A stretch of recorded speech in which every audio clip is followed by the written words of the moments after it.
भाई देखो, तुम जो वो 500 रुपीज़ का प्रोटीन ओट्स खा रहे हो ना हाई प्रोटीन समझ के, वो सब स्कैम है। उसमें जो प्रोटीन है वो कंपनीज को 150 रुपीज़ पर केजी का मिलता है, जो एकदम घटिया क्वालिटी का होता है। आधे इंडिया को प्रोटीन के बारे में पता ही नहीं है और आधा इंडिया हाई प्रोटीन के नाम पे इन्फ्लेमेशन बढ़ा रहा है बस बॉडी में।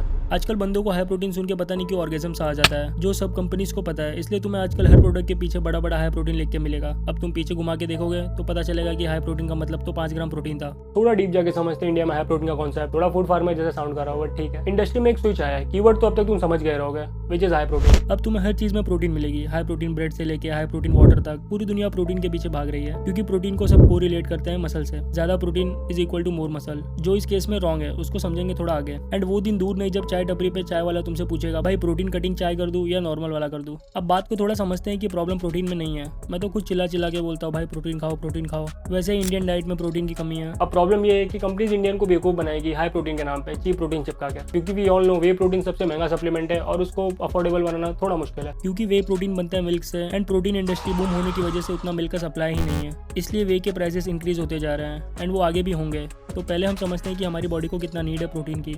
अब तुम जिम जाओ या ना जाओ, 1.8 ग्राम से लेकर 2.2 ग्राम पर KG of your body weight is all you need, जो कि आराम से पूरा हो जाता है एक हेल्दी डाइट से। बट फिर भी हमें हाई प्रोटीन के पीछे भागना है। एज मैंने कहा, कंपनीज को ये सब पता है, इसलिए वो बड़ा बड़ा लेबल छाप देती है हाई प्रोटीन का। बट क्या वो सच में हाई प्रोटीन है? जब तुम कोई भी हाई प्रोटीन चीज़ खाओ, तुम्हें 2 मार्कर का ध्यान रखना है। पहला है प्रोटीन के सोर्स क्या है और दूसरा है प्रोटीन कंटेंट परसेंटेज। अब क्या वो सच में हाई प्रोटीन है, इसको थोड़ा अच्छे से समझते हैं। एक मैकडी का हाई प्रोटीन बर्गर एंड एक रैंडम कंपनी का हाई प्रोटीन ओट्स। अब इस बर्गर में उन्होंने 20 ग्राम प्रोटीन लिखा है, बट कैलोरीज कहीं मेंशन नहीं की है, क्योंकि उसमें 1000 से 1200 कैलोरी आराम से है। अब 20 ग्राम प्रोटीन जो कि सिर्फ 80 कैलोरीज का है, वो टोटल कैलोरीज के 8% से भी कम आता है। बट मार्केटिंग गिमिक करके इसको इन्होंने हाई प्रोटीन बताया। अब सेकंड एग्जांपल लेते हैं हाई प्रोटीन ओट्स का। अब 100 ग्राम ओट्स में इसमें 26 ग्राम प्रोटीन है, which is 26% of protein content, जो कि हमारा मार्कर 1 पास करता है। अब आते हैं प्रोटीन के सोर्सेज पर, जो कि इस पे लिखा है सोय प्लस वे प्रोटीन। इसका मतलब समझ रहे हो तुम? अब इसमें स्पेसिफिकली मेंशन नहीं किया गया रेशियो, तो इसका मतलब सोय प्रोटीन 98% भी हो सकता है। एंड जिनको नहीं पता, सोय प्रोटीन मैन्युफैक्चरर्स 150 से 200 किलो का बेचते हैं, मतलब बल्क में तो और सस्ता आ जाता है। एक मिडिल क्लास बंदा सोचेगा कि ओट्स को अपना प्राइमरी प्रोटीन सोर्स बनाने का, जो उसको कॉस्ट इफेक्टिव लगता है, बट इन रियलिटी ना ही वो कॉस्ट इफेक्टिव है और प्रोटीन क्वालिटी भी 10x लोअर है। आओ समझते हैं कैलकुलेशन से।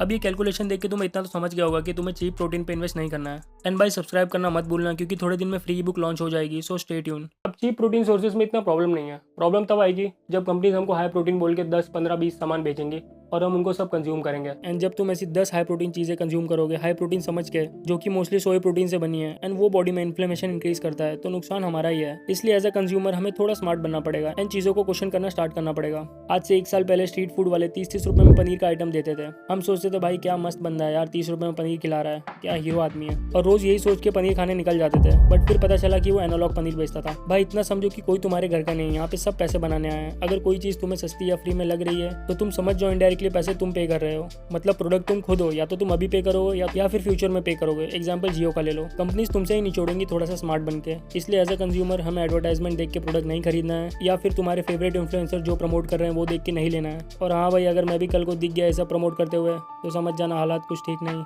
मजाक करो, but you get my point. तुम्हें खुद अपना रिसर्च करना है एंड फिर कंज्यूम करना है। हाई प्रोटीन के पीछे भागो, बट आंख बंद करके मत भागो। एंड भाई टू बी ऑनेस्ट, अभी वो हाई प्रोटीन का वेव अच्छे से आया भी नहीं है इंडिया में। कुछ सालों में बहुत कुछ चेंज हो जाएगा, चीज़ें इतनी कॉमन हो जाएंगी कि हर जगह प्रोटीन प्रोटीन प्रोटीन होगा, जो कि एक तरह से अच्छा भी है। बट कभी भी कोई चीज़ मेनस्ट्रीम होती है तो उसके साइड इफेक्ट भी होते हैं। एंड कंपनीज ज़्यादा प्रॉफिट मार्जिन के लिए नए नए तरीके ढूंढती रहेंगी। आज सोया प्रोटीन है तो कल कुछ और तरीके होंगे। एज अ ऑडियंस हमें स्मार्ट बनना पड़ेगा। इस वीडियो का मोटिव सिंपल है कि तुम हाई प्रोटीन के पीछे मत भागो, क्वालिटी प्रोटीन के पीछे भागो। अब तुम भले ही थोड़ा कम खाओ बट अच्छा खाओ। तो भाई कहने का मतलब ये है कि थोड़ा क्वालिटी पे ज्यादा ध्यान दो। ऑलवेज रिमेंबर, होल फूड को कभी रिप्लेस मत करना, कुछ भी हो जाए। और भाई सब्सक्राइब करना भूल जाते हो यार तुम लोग, तो सब्सक्राइब कर लेना। चलो सी इन द नेक्स्ट वन।